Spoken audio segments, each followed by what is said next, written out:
Et salut mes petits cornichons aigres doux. Aujourd'hui on se retrouve pour une nouvelle vidéo Sword and Sorcery dans laquelle nous allons parler d'un nouveau personnage et pas des moindres. Nous allons parler de Tristan. Tristan qui est un personnage de type foi et force. Donc qui combine les deux types. Tristan, que voici, donc soit avec son côté Warlord ou son côté Standard Bearer. Alors le Warlord, chef de guerre, et Standard Bearer, on va dire le porteur d'étendard peut-être. Je n'ai pas les traductions françaises exactes. Sachant que ce personnage-là, au moment de la vidéo, n'existe pas en VF, il me semble pas. Non. Voilà, donc dans cette vidéo, on va traiter de Tristan. On va voir comment il pète complètement les règles du jeu, Tristan, avec ses différentes mécaniques. C'est vraiment, je le dis tout de suite, un personnage complètement pété, complètement cheaté. Si tu le prends, franchement, pour perdre, faut en vouloir. Parce que c'est un personnage qui surpasse toutes les règles du jeu, en fait. Toutes les règles du jeu sont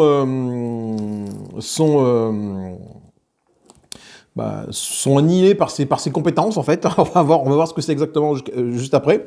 Donc voilà, donc Tristan, je vais vous montrer sa feuille. Déjà, la particularité de Tristan, c'est qu'il commence, que ce soit d'un côté ou de l'autre, avec déjà une armure imprimée sur sa feuille. Donc il commence déjà avec une armure qui lui offre un point d'armure, 2 dés bleus en défense, et sur un éclair, il lui fait un petit bouclier en plus. Donc déjà, Tristan, c'est un tank support, en fait, à la base. Mais on va vite se rendre compte qu'il est quand même plus tank que support. Déjà, grâce à ça, en début de partie, voilà, tu as déjà une bonne petite armure qui va bien. Ça t'évite d'aller chercher dans le statch, enfin dans la cache, pardon, en français, une armure, par exemple, pour un autre personnage de type force que tu pourrais du coup donner, parce que Tristan est déjà équipé d'une armure plutôt intéressante en début de quête. Voilà, donc je vais vous retrouver en vue plongeante pour vous parler de Tristan, de ses deux côtés. Alors, il n'est pas chaotique ni holiste, hein. Tristan, on voit que c'est un personnage neutre, hein, parce qu'il a les 2 petites ailes blanches et noires sur son personnage ici, un peu comme l'Aegon peut l'être, bien évidemment.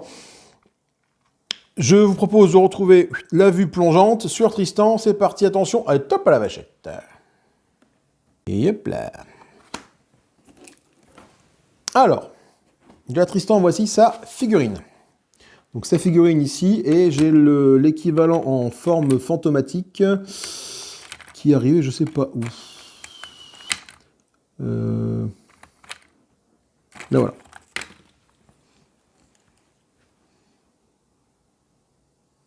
Donc encore une fois, les figurines de Sword and Sorcery sont de bonne facture, c'est pas les meilleures figurines qu'on ait pu voir, mais elles font le taf. Alors il faudrait que je m'attelle à les peindre, bien évidemment. Mais voilà. Alors, que peut-on dire de Tristan et de ses deux côtés? Donc déjà, comme je disais tout à l'heure, c'est un héros qui peut être à la fois typé donc force et typé foi, tout simplement. Alors, grosso modo, qu'est-ce qu'il fait? Il peut être donc il peut jouer le rôle de tank et de support en même temps, ou de support, bien évidemment. Alors, je crois que c'est un personnage qui est assez exclusif, hein, lui.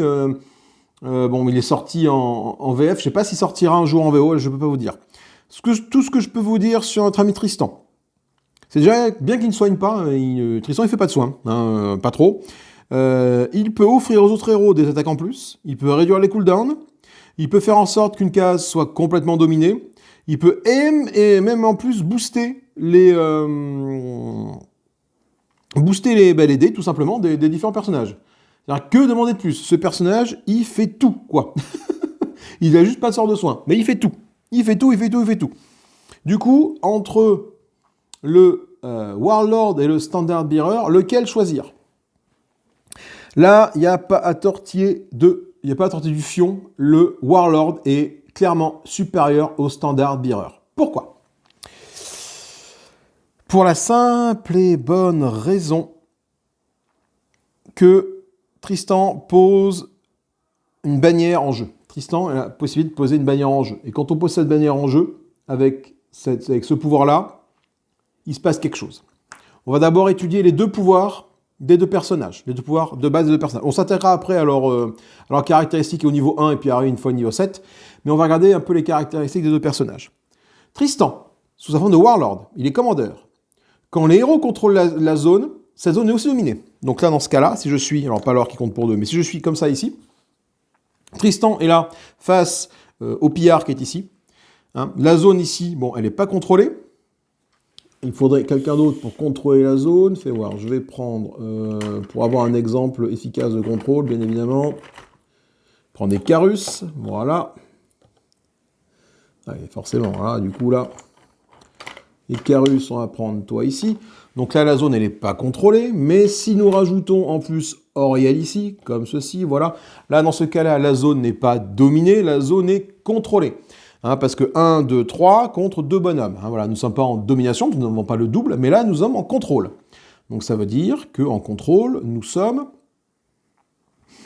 Enfin, nous sommes donc en contrôle, hein, voilà, mais du coup, grâce à sa capacité spéciale, elle nous dit que ici, nous pouvons dominer la zone. Quand on contrôle une zone, elle est également dominée. Donc là, dans ce cas-là, nous sommes dominés. Enfin, du coup, nous sommes dominants. Nous dominons la zone, voilà. Dans ce cas-là, admettons qu'Icarus et ses capacités pacifiques comptent pour 2. On est à 2 plus 1, ça fait 3. Eux, ils sont 2. Ben, la zone est quand même contrôlée, parce que Icarus compte pour 2 avec son passif, lui 1. Là, ils sont 2, donc on contrôle la zone. Mais grâce au passif de Tristan, la zone est dominée. Dans ce cas-là, c'est la même chose. Icarus comptant pour 2 avec son passif, hein, genre ce que tu prends comme passif pour Icarus. Moi, je parle du postulat qu'Icarus, dans mon exemple, a son passif. Mais là, du coup, la zone est contrôlée par les héros, parce que 2 plus 1, 3, et lui, il compte pour 2, je crois, de mémoire. Hein. Il a suffisamment gros pour compter pour 2. Et bien, dans ce cas-là, la zone est encore contrôlée. Donc, elle est dominée. Ici. Donc ça, c'est les capacités spéciales du Warlord côté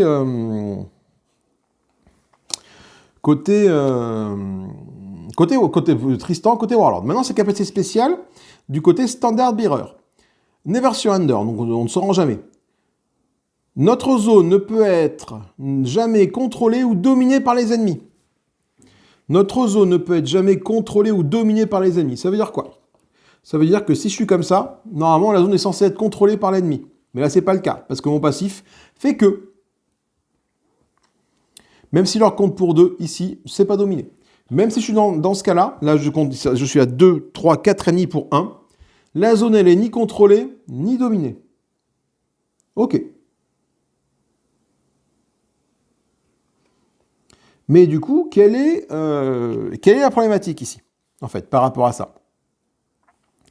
Eh bien, la problématique fait que la bannière de Tristan, pouvoir que je pense qu'on va prendre dès le départ, fait que, quand on place cette bannière en jeu jusqu'à la phase de temps, donc à la phase de temps, hein, en plus c'est un pouvoir qui coûte, enfin, que tu peux avoir au niveau 1, qui a 1 de cooldown, donc tu reviens à chaque tour.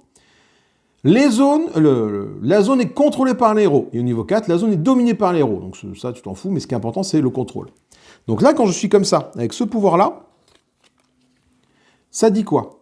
Ça dit qu'ici, cette zone, elle est contrôlée par les héros. Même si je suis dans cette situation-là. D'accord? Donc là, théoriquement, eux, ils sont censés dominer la zone, voire la contrôler, voire la dominer dans cette configuration-là. Et bien ici, ça me dit que la zone ne peut être jamais contrôlée ou dominée. D'accord? Et avec ça, ça me dit que la zone est contrôlée. Donc tout ça vient un peu s'interférer. C'est là que ça rentre en jeu. Et c'est là que tu vois que c'est supérieur, enfin que le Warlord est clairement au-dessus. Pourquoi? Parce qu'on me dit que cette bannière fait que la zone est forcément contrôlée. Et avec son passif là, ça me dit que quand une zone est contrôlée par les héros, elle est aussi dominée. Donc, dans cette situation-là, avec ces deux cartes, Tristan domine la zone. Ce qui n'est pas le cas avec le Standard Bearer, qui me dit qu'une zone ne peut être jamais contrôlée ou dominée par les ennemis. Si on est dans cette configuration-là, la zone est contrôlée par Tristan. Parce qu'une zone ne peut être ni contrôlée ni dominée par les ennemis. Mais à partir du moment où tu poses une bannière, et qu'on te dit que ta zone est contrôlée par cette bannière-là, Et ben les ennemis, en fait, du coup, ben, ils l'ont dans le cul, parce qu'ils ne peuvent pas contrôler la zone, parce que ta bannière est là pour contrôler la zone. Donc la règle des ennemis passe à la trappe. Ce qui fait qu'en ayant ça et ça, tu domines forcément la zone. Tout simplement. Donc ce qui fait que ça, ben, ça sert à rien en fait. Le passif de Tristan ici, pour moi, ne sert strictement à rien. C'est pour ça que le Warlord est clairement supérieur. Alors effectivement, il y a des cas où ce combo peut être pété, tout simplement. Peut être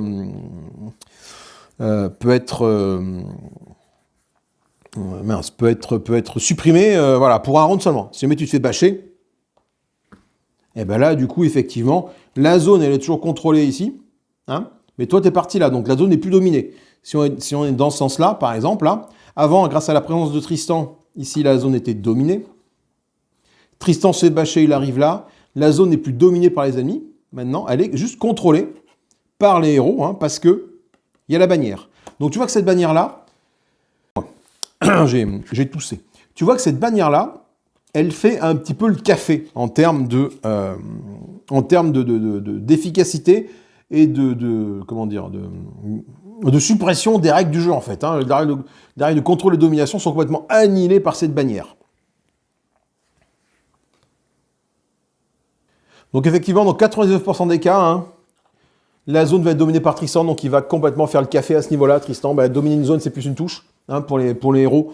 Et c'est plus une touche que n'ont pas les ennemis, parce que du coup, dans cette configuration-là, quand on me dit que ça contrôle, tu auras beau avoir 35 000 ennemis ici, la bannière contrôle la zone, bah tant pis, même s'ils sont en domination, eux, ça contrôle, et ça, du coup, comme il est là avec son passif de Warlord, il domine. Voilà. Donc ça pète complètement les règles du jeu, cette petite mécanique, tout simplement. Alors comme je disais, il peut y avoir ça, voilà, tu fais bâcher, ou alors tu deviens KO. Si tu deviens KO, effectivement, tu comptes plus dans le contrôle et dans la domination. La zone est forcément uniquement contrôlée, elle n'est plus dominée. Mais ce qui fait que comme la zone est contrôlée, les adversaires ne peuvent pas la contrôler ni la dominer. Tout simplement. Donc effectivement, encore une fois, si on domine la zone grâce à l'effet de Tristan, ben la domination adverse, ça va tomber à l'eau, tout simplement. Donc c'est vraiment ces règles à lui qui prennent le pas sur les règles du livre. Hein. On nous dit bien dans la notice, il me semble, que les cartes prennent le pas sur les règles de base. Et ben les règles de base sont complètement pétées par ce personnage-là, tout simplement. Donc c'est pour ça que le Warlord est bien supérieur au Standard Bearer, juste avec ça. Voilà. Et après, on va voir qu'en plus, il y a des trucs sur ces cartes qui sont complètement affreuses, complètement pétées. Au niveau 1, 5.2, alors là on est côté, j'arrive pas à voir la différence, ça c'est côté Warlord. Côté Warlord, 5 points de vie, une action d'attaque, une action spéciale, une action, un pouvoir, et on a la même chose côté Standard Bearer.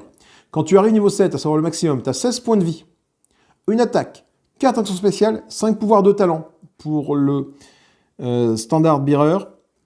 Ici, 14 points de vie, une action d'attaque, 3 actions spéciales, 6 pouvoirs et 2 talents. Donc là, tu as effectivement 2 points de vie en moins, mais à ce niveau-là, on s'en fout complètement, 2 points de vie, ça compte plus du tout.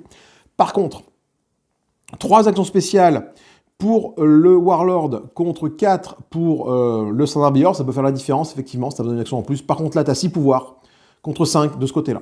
Ce qui fait que, encore une fois,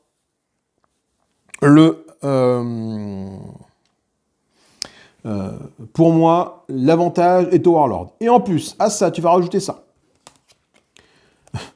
Le Standard Bearer a 2 sacs, à deux sacs à dos. 4 de mouvement et une sauvegarde sur l'éclair. Je rappelle que pour la sauvegarde, hein, c'est le dé bleu. Donc, tu as plus de pentacle que d'éclair sur un dé bleu. Donc, en défense, il a une meilleure sauvegarde, le Warlord. Il a plus de place dans son sac à dos, 4 au lieu de 2. Il a effectivement un point de mouvement en moins. Mais le point de mouvement, est-ce que tu en as quelque chose à faire, sachant que tu es le tank et que tu es censé te coller aux ennemis. Voilà. Donc, à ce niveau-là, pas de raison, aucune raison de prendre malheureusement le Standard Bearer. On va regarder un petit peu les Ghost Forms. Alors, les Ghost Forms en tant que... Alors là, t'es quoi? Là, t'es en tant que Warlord. En tant que Warlord, donc, quand tu deviens fantôme, tu vas placer une carte trésor sur chaque sur chaque sanctuaire de résurrection ouvert. Hein, on dit bien ouvert. Donc, voilà. Ensuite, là, par contre, là, le Standard Bearer est ici. Il nous dit que votre zone est dominée par les héros. Donc si jamais je suis en fantôme, avec Tristan, j'ai perdu son fantôme, je ne sais même plus où j'ai foutu. Il est là. Voilà, si je suis en fantôme ici, voilà, la zone est dominée par les héros. Alors effectivement, hein, c'est plus ou moins la présence, c'est plus ou moins le combo Tristan Bannière qui fait ça quand il est vivant. Mais du côté Warlord, côté Standard Bearer, quand il meurt, il fait que la zone est dominée. Voilà. Donc là encore une fois, le Warlord pour moi est largement supérieur, parce que si jamais t'es mort, c'est que t'es le tank, hein. Donc le fait de dominer ou pas, non, t'es pas censé mourir, hein, déjà. Mais surtout, lui, il va mettre une carte trésor sur chaque hein, sanctuaire ouvert. Donc, c'est-à-dire que dans la partie, tu peux rajouter de 1 à 2 cartes trésor. Quand tu meurs. Donc si tu meurs plusieurs fois dans la partie, tu vas rajouter autant de cartes trésor par sanctuaire ouvert, etc., etc. Donc là, encore une fois, Tristan, côté Warlord, il est largement supérieur. Son effet est largement supérieur à celui du Ghost. Un truc qui est rigolo aussi, ce qui peut être fait, c'est d'envoyer Tristan mourir dès le départ, quand tu as un random, hein, quand il l'envoyer mourir dès le départ, pour générer des trésors sur le sanctuaire ouvert qui est à côté de toi, des autres personnages. Ça peut être très rigolo de faire ça. Alors tu perds du temps sur ta pile d'événements, effectivement, mais ça te permet de peut-être avoir 1, voire 2 trésors en plus. Voilà. Allez, on va s'attaquer maintenant aux compétences. Première compétence que tu peux avoir au niveau 1, c'est la bannière. Hein, donc tu la prends instantanément. Quand tu joues avec Tristan, tu prends cette bannière, point, barre.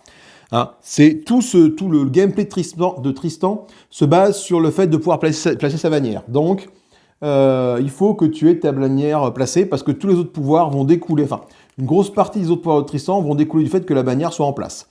Donc, si tu n'as pas ce pouvoir-là, eh ben, du coup, Tristan sert un peu à rien. Donc là, il est évidemment obligé de prendre cette bannière. Et de toute façon, on a vu que c'est grâce à cette capacité de contrôler et dominer la zone que ça pète tout le jeu. Clairement, ça pète tout le jeu. Les ennemis ne peuvent plus t'emmerder, parce que des ennemis qui sont en capacité d'utiliser leurs compétences en ce qui contrôle une zone, ils peuvent plus le faire. Ils peuvent plus le faire. Je prends par exemple les Gremlins qui sont ici.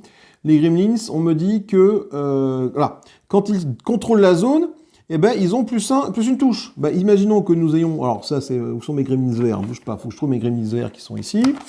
Ben, je sais plus où ils sont là. J'en ai un ici, j'en ai 2 ici. Si on se met dans une situation telle que celle-là, voilà, là, sans la bannière ici, la zone est contrôlée par les monstres, hein. Et ben du coup, les Gremlins, ils ont droit à plus une touche quand ils attaquent. Les petits Gremlins, là, voilà, il est vert. Et ben toi, tu vas poser ta bannière, comme un gros cornichon. Du coup, ça dit que la zone est contrôlée par les héros, donc du coup, de facto, elle n'est plus contrôlée par l'ennemi. Du coup, les Gremlins n'ont plus leur capacité de contrôle et de domination. Enfin, en tout cas, de contrôle. Et si tu joues avec le Warlord, comme du coup, quand tu contrôles, tu domines, et ben toutes les capacités des ennemis qui font que quand l'ennemi domine une zone, eh ben, il a des capacités en plus, et ben là, dans le cululu. Voilà. Donc, cette capacité, elle est juste indispensable pour le Tristan. En plus de la domination, tu gagnes plus une touche, hein, ça c'est bien évidemment important, mais c'est quand même quelque chose de très sympa, voire d'obligatoire quand tu joues Tristan, hein, t'es obligé de jouer avec ça, bien évidemment. Deuxième compétence... la Glory Banner, donc du coup, tu vas upgrader ta bannière. Du coup, tous les héros dans la zone de la bannière peuvent relancer n'importe quelle sauvegarde. Voilà, donc là aussi, c'est complètement pété. Tu mets ça dans une pièce où tu sais qu'il y a un coffre et des portes à ouvrir, et ben toutes les sauvegardes vont être relancées. Enfin, peuvent être relancées, bien évidemment. Tu mets Tristan à côté d'un coffre, en tant que sur un jeu de défense, et ben du coup, je crois qu'il a 36% de faire un succès avec ça. Bon, c'est des chiffres que je lis, hein, bien évidemment. Et là, tu as 51% de chance de faire un pentacle.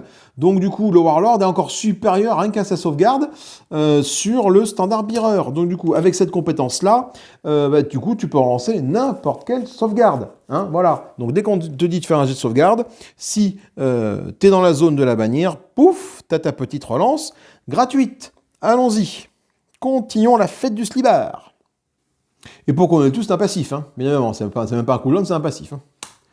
Ensuite, nous avons le All for One. Alpha One, encore un passif. Attention, alors là, ça fait le pâté. Tu peux l'avoir niveau 1.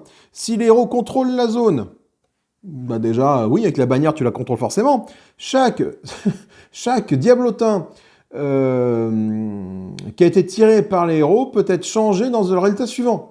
Donc chaque diablotin peut devenir soit un éclair, soit un bouclier, soit une touche.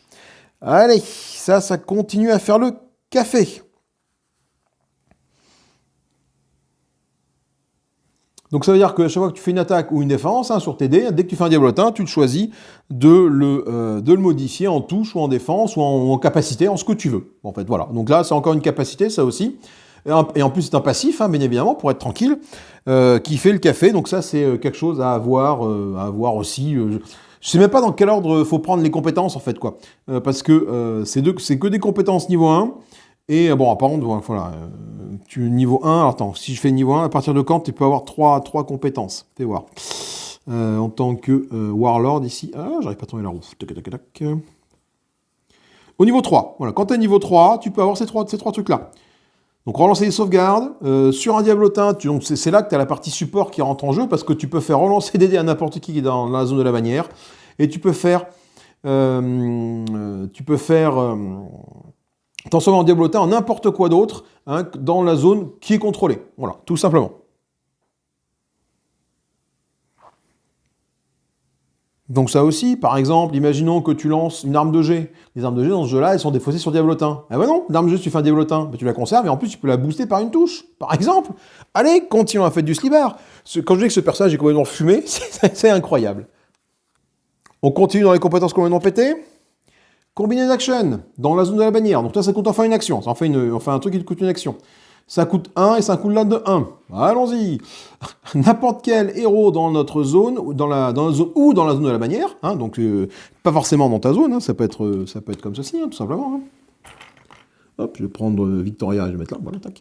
N'importe quel héros dans la zone de la bannière ou dans la zone, hop, c'est à l'envers, ou dans la zone de la bannière peut faire une action spéciale en plus. Donc là, tu as une petite capacité que tu vas déclencher. Et du coup, tu peux faire jouer un personnage pendant ton tour à toi. Donc il fait une action spéciale. Donc il peut, si, je sais pas, si Victoria a un sort à balancer, ou Icarus a un sort à balancer, ou Auriel qui est là-bas a un sort à balancer, dans ce cas-là, non, on est comme ça, voilà. Auriel peut relancer une action spéciale pour relancer un sort, par exemple. Donc ça, c'est quand même un truc de fifou, tout simplement. Donc c'est là que il peut du coup soutenir ses adversaires, ses copains avec toutes ces cartes-là. En fait, il a un rôle de tank parce que déjà il va contrôler, dominer, et puis il a déjà une armure sur lui. Mais en plus, il a énormément de capacités qui vont faire jouer les autres.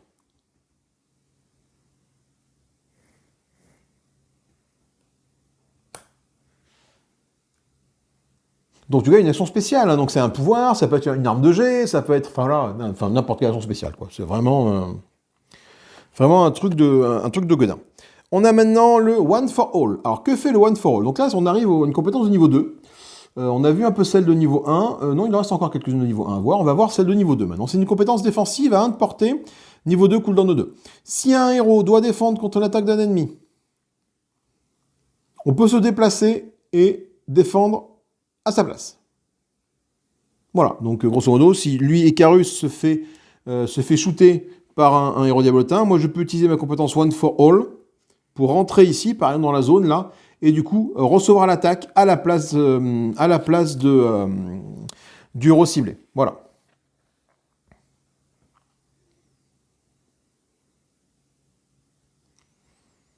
En tant que tank, ça peut être très sympa de prendre les dégâts à la place des autres. Donc du coup, c'est effectivement une compétence qui peut être très intéressante si tu joues plus tank que support. Là, je pense qu'à la fin de la vidéo, je vais être bien embêté pour vous dire quelle carte prendre en fait, parce que il y a tellement de bonnes possibilités que je pense que c'est un héros. Tu vas voir un peu comment se passe la partie, comment évoluent les autres héros autour de toi pour le monter. Parce que là, il y a tellement de bonnes cartes que c'est très compliqué de savoir quoi faire. Donc, ce pouvoir, le Honor Banner, donc il faut la bannière bien en jeu, jusqu'à la prochaine phase d'événement, le héros choisi dans la zone où il y a la bannière peut shift one rembobiner un de ses pouvoirs de un sablier. Donc, je rappelle, le rembobinage, c'est que là, tu es sur 2, hop, tu arrives sur 1. Donc, ça veut dire que quand tu es niveau 1, quand tu es niveau 2, tu peux faire ça jusqu'à 2 héros. Donc, 2 héros de ta zone peuvent recharger leur pouvoir d'un sablier. Quand tu es niveau 5, bon, ça arrive par la boîte de base, jusqu'à 3 héros peuvent faire ça. Donc, on peut également recharger, bien évidemment, Tristan. Donc, ça veut dire que le combiné d'action qui était ici, qui a 1 de cooldown, il peut redevenir actif, par exemple. Parce que ça dit que tu rembobines de 1. Donc, si tu es à 1, quand tu rembobines de 1, pouf, tu la réactives. Donc, du coup, ça redevient actif. Pareil pour la bannière. La bannière qui a un cooldown de 1, voire cooldown de 2 quand tu la mets en domination. Ça fonctionne. Donc là, effectivement, il peut cibler lui, mais si tu peux cibler d'autres héros, jusqu'à 2 héros, tu peux faire... rembobiner ça de 1, quoi. Un pouvoir de 1. Donc, tu prends un pouvoir de Auriel, un pouvoir de Shae, de Lygon, qui est là pour faire du dégât. Et bien, ils font du dégât encore plus vite. Donc, on a un pouvoir ici qui est excessivement puissant. J'ai l'impression que j'ai fait 2 parties avec lui, et à chaque fois, je me suis dit, putain, ça s'est pété. Et j'ai pas pu choisir, j'ai pas su quoi choisir. Donc, je m'étais orienté soutien, finalement, avec des trucs. Donc ça, j'avais pris ça, et j'avais pris, je sais plus ce que j'avais pris ça, le fait de pouvoir faire des rerolls, enfin, voilà. Et puis au niveau 3, j'avais ça. J'avais la bannière, j'avais ça, voilà. Après les autres, je ne suis pas les plus hauts niveaux, parce que lui, il a tellement de choix possibles que c'est très compliqué de savoir sur quoi partir.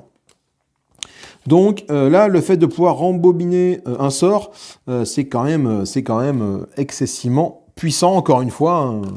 Je ne sais pas quoi vous dire, quoi. Prochain sort, l'attaque combinée. L'attaque combinée, c'est au niveau 4, donc là c'est un peu plus costaud, ça coûte 3 de cooldown, donc tu peux la faire revenir avec ton truc qui fait reroll les pouvoirs, tu peux la faire revenir plus vite. Si notre prochaine attaque inflige des dégâts à un ennemi, un héros en plus dans notre zone peut effectuer une extra weapon attack, donc une attaque avec le poing, une attaque comme ça, hein. Voilà, pas un pouvoir, mais c'est une attaque comme ça, donc soit avec une arme de base, soit avec une compétence, enfin voilà, une extra attaque. Regardless of this power, donc sans tenir compte de ses pouvoirs, contre le même ennemi. Hein, donc tu peux défoncer littéralement quelqu'un sans trop de problèmes. Alors non, effectivement, il ne peut pas utiliser ses pouvoirs. Autant pour moi. C'est que tu ne peux pas le faire sur Auriel, vraiment, qui a besoin d'un pouvoir pour attaquer. Par contre, tu peux attaquer avec ton arme.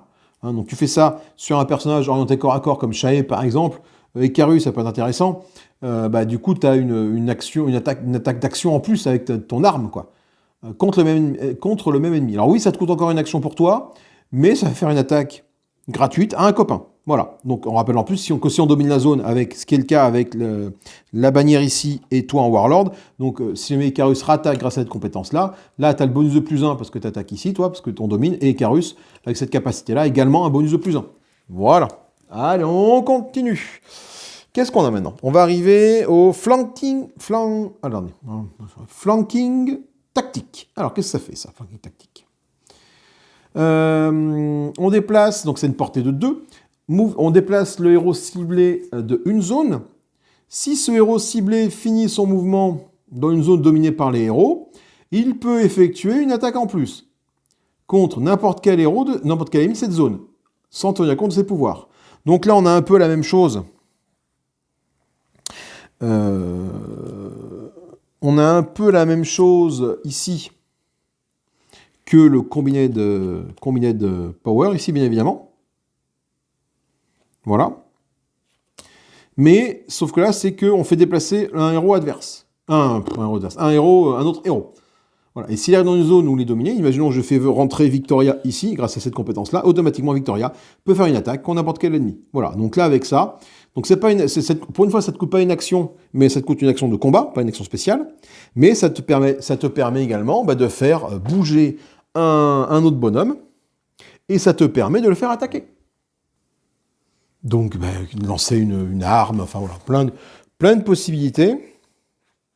Donc déjà, tu es sur un nombre de pouvoirs, donc là il y en a 8, c'est ça, si j'ai pas de conneries. Hein. Voilà, tu as 8 pouvoirs qui sont juste fantastiques, quoi. Juste, tu sais pas lequel, tu sais pas sur lequel partir, tout simplement. Et la suite va pas t'aider à choisir. Alors si, les autres, bon, regardons, Celui-là, donc tu peux avoir niveau 1, niveau 3, niveau 4. Au début de la quête, tu commences avec 25 couronnes, 50 couronnes, 115 couronnes. Tu choisis quoi? Des trucs qui sont comment pétés pour te faire attaquer et de soutenir tes copains à dominer la zone, ou tu choisis d'avoir 25 couronnes en plus? Des fois, tu te demandes. Des fois, tu te demandes. On a marche forcée. Marche forcée qui me dit que je peux me déplacer jusqu'à 2 zones. Une fois que j'ai fait ça, je peux faire bouger un autre héros de une zone dans ma zone à moi. Voilà. Bon, effectivement, mais Chrono, tu vas dire, ben voilà, moi je me déplace là, et puis Icarus vient avec moi, quoi. Voilà. Ça peut te permettre de libérer quelqu'un de la merde. Bon, mais le problème, c'est qu'en faisant ça, ta bannière, elle se dégage, enfin, t'es plus dans la zone de la bannière.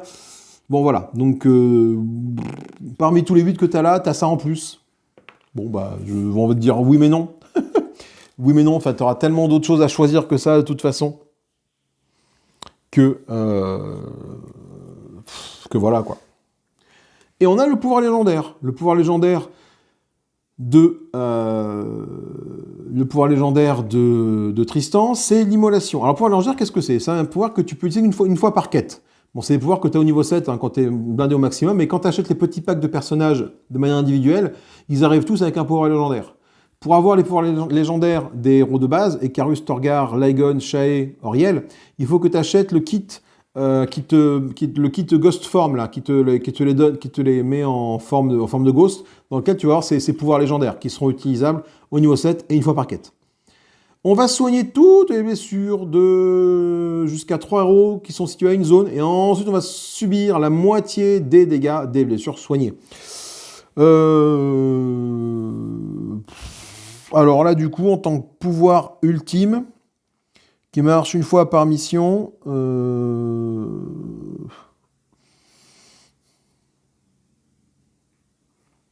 c'est un pouvoir légendaire, quoi. Ouais, tu peux le prendre parce que tu as envie d'avoir un pouvoir légendaire. Après, il y a tellement d'autres trucs à prendre qui sont... Enfin, voilà. Il y a tellement d'autres choses à prendre que celui-là. Donc, je pense qu'une fois que tu seras là, tu auras été gavé de pouvoir sans prendre ce pouvoir légendaire-là, qui permet de soigner tout le monde. Effectivement, ça permet de soigner tout le monde, mais tu prends suffisamment... Enfin, tu prends énormément de dégâts après, quoi. Mais tu as tellement d'autres capacités avec ces 8 cartes-là ici que, bah non, celle-là, pareil, je ne la prends pas, quoi. Alors, on remarquera que Tristan a quand même beaucoup de capacités qui lui demandent une action spéciale. Donc, tu en as 1, 2, 3, 4, 5, sachant que bah, tu n'as pas beaucoup d'actions spéciales. Hein. Tu n'en as que 2. Et quand tu arrives au niveau maxi, tu vas en avoir, je ne sais plus comment j'avais dit, je vais arriver avec cette roue, tu vas en avoir 3 ou 4. Alors, c'est peut-être le seul choix qui peut te faire partir sur le standard bearer plutôt que le Warlord, l'action spéciale en plus. Voilà. Parce que déjà, toi, à chaque tour, tu dois faire quoi? Tu dois placer ta bannière, donc une action spéciale. Ensuite, tu dois utiliser, il est où? Honor Banner ici, pour que tous les pouvoirs soient réduits de 1, et donc pouvoir les utiliser le plus rapidement possible. Et ensuite, soit faire une attaque combinée, soit une action combinée. Voilà. Donc là, tu as déjà tes 3 trucs. Tu as droit à tes 3 actions de prise. Avec le Warlord, quand tu es évidemment au niveau 7, tu as une action en plus qui va te permettre voilà, de mieux gérer ce que tu as envie de faire. C'est peut-être le seul choix qui fait que tu vas t'orienter vers le Standard Bearer plutôt que vers le Warlord. Mais est-ce que ça vaut vraiment la différence de potentiel destructeur du truc Voilà, c'est vraiment la seule, vraiment, si tu as envie d'avoir une action en plus, c'est vraiment le seul choix qui pourrait t'orienter vers le Standard Bearer, à mon sens. Bon. On a fait le tour de ses capacités. On avait vu que c'était complètement pétouillé. On va parler maintenant des talents. Les talents, bon, les talents, c'est assez simple, c'est un peu les mêmes qui reviennent à chaque fois, les talents. On a le talent de camaraderie qui nous permet de relancer des dés, mais du coup, ça n'a pas d'intérêt plus que ça.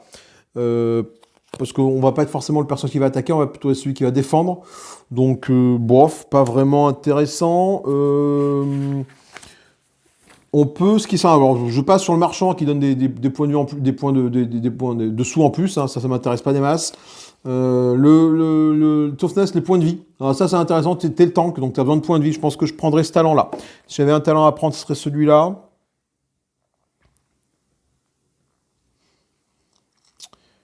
Euh,